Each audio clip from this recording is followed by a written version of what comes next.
আমাদের প্রার্থী বর্তমান এমপি অপূর্বা পোদ্দার।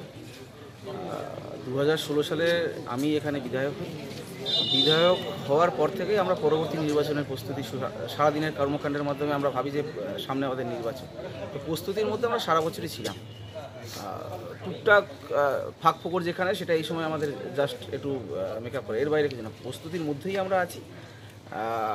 প্রার্থী নমিনেশন, বর্তমান এমপি যিনি তিনি নমিনেশন দেওয়া শুধু একটা সিস্টেম, এর বাইরে আমরা নির্বাচন প্রক্রিয়ার মধ্যেই মনে করি সারা বছর থাকি এবং মানুষের সাথে মিশে থাকা। এবং আমাদের বাংলার মুখ্যমন্ত্রী মমতা ব্যানার্জি, শ্রদ্ধা দিদি, ওনার যে বিভিন্ন প্রকল্প, ওনার যে কর্মকাণ্ড, ওনার যে উন্নয়ন, সেটা আমরা যেভাবে গোঘাট বিধানসভা সহ সমস্ত আরামবাগ লোকসভায় কি সারা বাংলায় যেভাবে আমরা করেছি, সেই জায়গায় দাঁড়িয়ে এবং নেত্রীর যে প্রকল্প, সেই প্রকল্পগুলো আজকে তো আপনাকে আমার বলার নেই বা অন্য কাউকে আমার বলার নেই, এটা প্রতিটি ঘরে ঘরে কেউ না কেউ এই প্রকল্পের উপভোক্তা।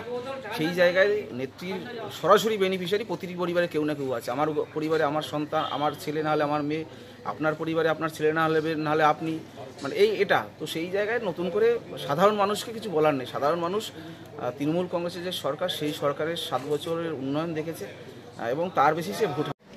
আজকে এমনিতেই আজকে আসা, বরাবর আমরা সকলে মিলেই আসি কামারপুকুরে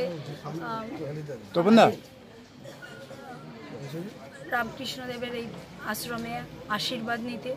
এই আরামবাগের এই পবিত্র মাটি, কামারপুকুরের এই পবিত্র মাটিতে আমরা আজকে আশীর্বাদ, সকলে মিলে পুজো দিয়ে আশীর্বাদ নিলাম, যাতে যে এক দানব শক্তি ভারতবর্ষের বুকে মাথাচাড়া দিয়েছে সেটা যাতে নিষ্পত্তি হয় এবং এক নিরপেক্ষ সরকার যাতে ভারতবর্ষের বুকে স্থাপিত হয়। সকলের মঙ্গল হোক, আমাদের দলনেত্রী মমতা বন্দ্যোপাধ্যায়, তার মঙ্গল হোক, দলের মঙ্গল হোক, বাংলার কোটি কোটি মানুষের মঙ্গল হোক, ঠাকুরের কাছে আজকে এই প্রার্থনা করছেন।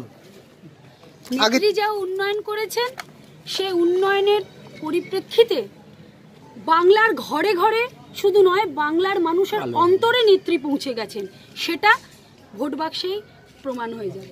42-এ 42 তৃণমূল।